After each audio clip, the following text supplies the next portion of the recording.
దాహం వేయనంత వరకు నీటి గురించి ఆలోచించం. దాహం వేసిన తర్వాత నీటి కోసం వెతుకులాట మొదలవుతుంది. వర్షాకాలం వచ్చినప్పటికీ కూడా భూమికి దాహం తీరడం లేదు. పడిన వర్షం పడినట్లుగానే సముద్రంలో చేరిపోతుంది. మరి భూగర్భ జలాలు ఎప్పుడు నిండుతాయి?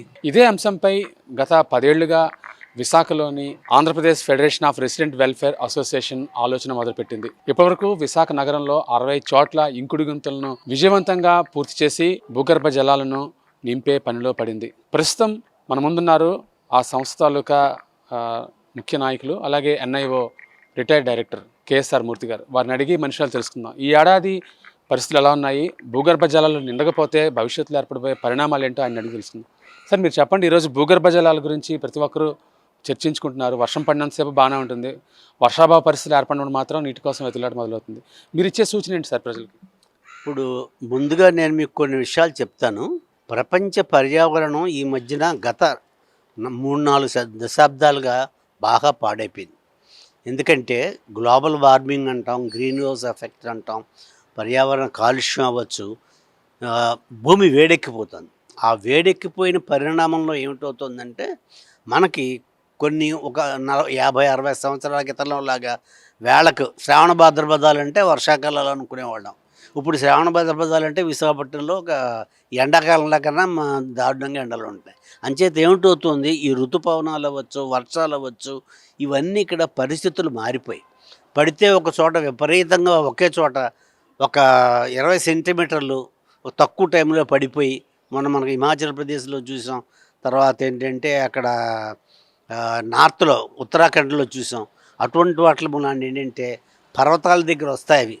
భూమి వేడి ఎక్కడం మూలనే ఈ క్లౌడ్ పైకి వెళ్ళి ఆ క్లౌడ్ ఆ పర్వతాలకి తగిలి చల్లబడిపోయి వర్షం సడన్గా ఒకే చోట ఎక్కువ పడిపోయి ల్యాండ్ స్లైడ్స్ వచ్చేసి ఫ్లడ్స్ వచ్చేసి మనకు ఎంతో నష్టం జరుగుతుంది. అక్కడ ఆ పరిస్థితి. కొన్ని నగరాల్లో ఏమిటవుతుంది, వర్షాకాలంలో వర్షం వస్తున్నా సరే ఆ వర్షం సముద్రంలోకి వెళ్ళిపోతుంది, స్టోర్ చేసుకోవడం జరగట్లేదు. మళ్ళీ వేసవికాలంలో విపరీతమైన నీటి ఎద్దడి.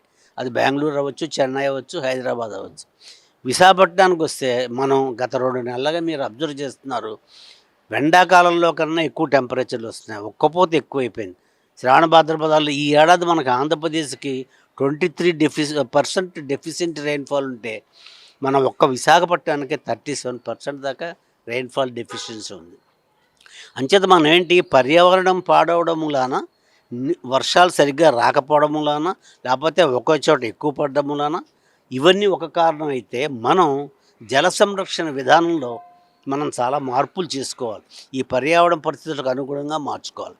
ఈ విషయంలో మేము ఏం చేసామంటే, అందరికీ తెలుసున్నదే ఇదివరకు నుంచి, కానీ Andhra Pradesh federation of resident welfare associations 2016లో ఫార్మ్ అయింది.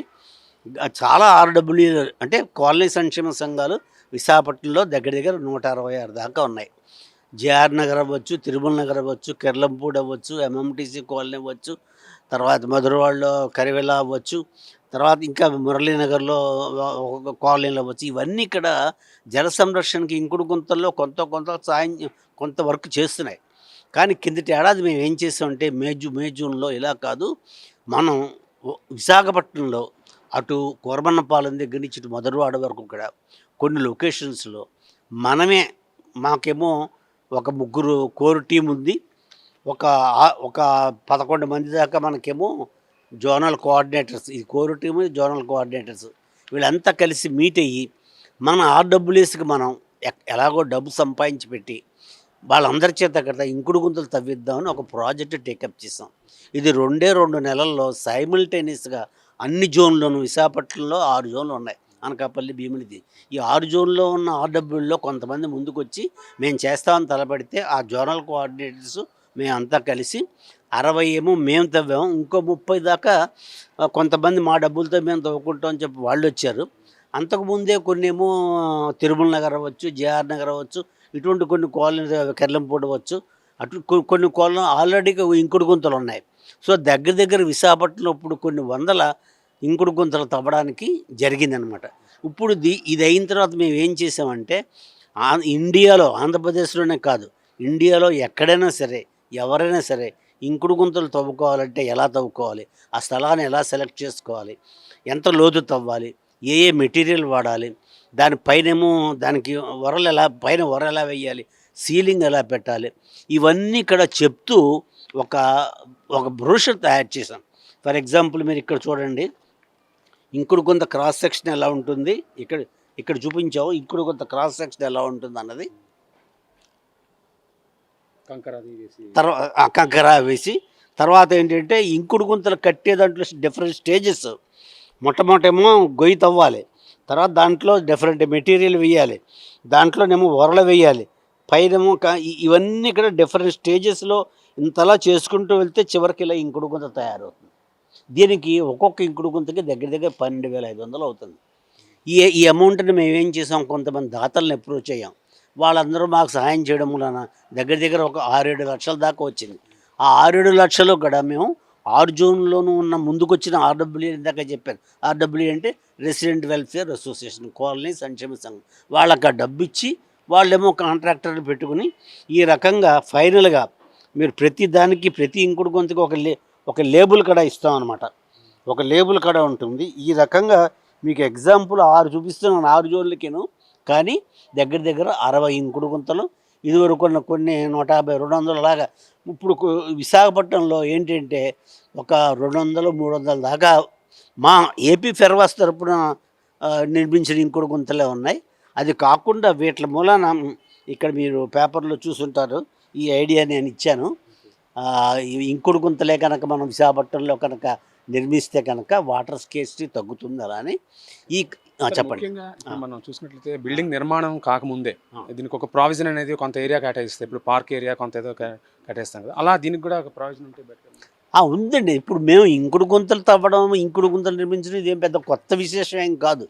2015 ఆ ప్రాంతంలోనే మన ఆంధ్రప్రదేశ్ కూడా ఏదైనా ఒక అపార్ట్మెంట్ కానీ ఏదైనా కడితే ఇంకుడు గుంత కడితే కానీ పర్మిషన్ ఇవ్వరు, ఎన్ఓసి ఇవ్వరు. అది ఎప్పటి నుంచో ఉంది. కానీ మేము ఏపీ ఫెర్వాస్ చేసింది ఏంటంటే ప్రజలలో చైతన్యం తీసుకొచ్చి ప్రతి వాళ్ళు కూడా వాళ్ళ ఇంట్లో అవ్వచ్చు, వాళ్ళ పార్కుల్లో అవ్వచ్చు, వాళ్ళ రోడ్ల మీద అవ్వచ్చు, ఎక్కడ వీలైతే అక్కడ ఇంకుడు గుంతలు తవ్వుకోవాలంటే ఎలా చేయాలో తెలియని పరిస్థితి. అందుకని మేము ఇది ఇంగ్లీష్లో ప్రిపేర్ చేయడానికి కారణం ఏంటంటే ఇప్పుడు ఇది కొన్ని 100 ప్యాంప్లెట్లు తయారు చేసాం. మొత్తం త్రూఅవుట్ ఇండియా ఈ ప్యాంప్లెట్లు అన్నీ వెళ్ళాయి. అంచేతేంటి మనకేంటంటే విచిత్రమైన పరిస్థితి ఏంటంటే వర్షాకాలంలో నీరు వచ్చినప్పుడేమో సముద్రంలోకి వెళ్ళిపోతుంది, వేసవికాలంలోనేమో భూగర్భ జలాలు అప్పుడు మనకి రీసెంట్గా మాకు తెలుసున్న వాళ్ళ ద్వారా వార్తలు వస్తున్నాయి. ఎండాడవచ్చు, పోతనమల్లైపాలెం అవ్వచ్చు, అక్కైపాలెం అవ్వచ్చు, అప్పుడే మనకి వర్షాలు పడకపోవడం మూలాన విశాఖపట్నం డ్రై సీజన్ మూలాన మనకి ఈ సీజన్ డ్రైగా అవ్వడం అప్పుడే భూగర్భ జలాలు కిందకి వెళ్ళిపోయాయి. అంటే ఒక పక్క మనకి వేసవికాలం సఫర్ అవుతున్నాం, వర్షాకాలంలో ఆదా చేసుకోవట్లేదు. అలాగే హైదరాబాద్ లాంటి ప్లేస్లో చూడండి, లేక్లన్నీ ఆక్యుపై చేయడం, హైడ్రా టేకప్ చేసింది. అలాగే మనకి ఇదివరకు ముదర్సర్లో ఎంత పెద్ద లేక్ కింద ఉండేది, ఇప్పుడు ఎలా అయిపోయింది. లేక్లు ఆక్యుపై చేయడం వలన వర్షం నీరు ఎక్కడెక్కడ స్టోర్ అవ్వటం లేదు, డ్రైనేజ్ కాలంలో సముద్రంలోకి వెళ్ళిపోతుంది. అంచేత ఈ రకంగా కనుక దేశం మొత్తం మీద అన్ని ఆర్డబ్ల్యూలు అక్కడ ఇంకుడు గుంతలే కనుక స్థాపించుకుంటే ఏమిటవుతుందంటే కొంత కాకపోతే కొంత వర్షం నీరు అంతా బయటికి సముద్రంలోకి వెళ్ళిపోకుండా భూమిలోకి వెళ్తే గ్రౌండ్ వాటర్ టేబుల్ పైకి వస్తుంది. అప్పుడు ఏ సీజన్లోనే సరే వాటర్ దొరుకుతుంది. ఇది పెద్ద ప్రక్రియ, ఇదంతా అందరూ కలిసి చేస్తే సక్సెస్ అవుతుందని. సార్, విశాఖపట్నంలో చాలా వరకు పాతగా నివసిస్తున్న వాళ్ళ న్యూతులు మూతపడిపోయి ఉన్నాయి సార్. వాటిని ఎలా ఇంకుడు గుంతలుగా మార్చే ప్రక్రియ ఉందా? అది కూడా మేము చేసాం, ఇందులో చూపించలేదు కానీ మా జేఆర్ నగర్లో చేసాం. అది ఎలా చేయొచ్చు అంటే మీకు ప్రతి అపార్ట్మెంట్కి టెర్రస్ ఉంటుంది. ఆ టెర్రస్ మీద బోల్డంత వర్షపు నీరు పడుతుంది. ఆ టెర్రస్ వాటర్ని మీరు ఏం చేయాలంటే ఒక పైపు ద్వారా తీసుకొచ్చి ఈ పాడుబడ్డ నూతికి కనెక్ట్ చేశారనుకోండి. మా జేఆర్ నగర్లో కృష్ణ అపార్ట్మెంట్ అని దాంట్లో అలా చేసాం.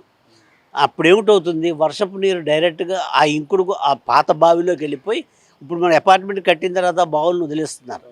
కానీ ఈ రకంగా చేయొచ్చు. ఇంకా కొత్త పద్ధతి వచ్చింది. మేము చేస్తున్నవి ఏమి పెద్ద కొత్త పద్ధతులు నేను అంటలేదు. ఓన్లీ థింగ్ మేము ఉత్సాహం క్రియేట్ చేయడం కోసం చేసాం. ఇంకో పద్ధతి ఏంటంటే టెర్రస్ మీద వచ్చిన వాటరు దుమ్ముతో ఉంటుంది, ధూళితో ఉంటుంది. దాన్ని ఏం చేస్తారు, గొట్టల నుంచి తీసుకువెళ్ళి ఒక ఫిల్టర్ మధ్యలో పెడతారు. ఆ ఫిల్టర్లోంచి అయిన వచ్చిన వాటర్ని మీరు మీ బోర్వెల్కి కనెక్ట్ చేస్తారనుకోండి. మీకు అపార్ట్మెంట్కి కానీ ఇంటికి కానీ ఆల్రెడీ మీరు బోర్వెల్ తవ్వుకుంటారు కదా, దాన్ని కనెక్ట్ చేసేస్తే వర్షం వచ్చినప్పుడల్లా టెర్రస్ మీద వాటర్ అంతా డైరెక్ట్గా మీ బోర్వెల్కి వెళ్ళిపోయి మీ బోర్వెల్ డ్రై అవ్వడం జరగదు.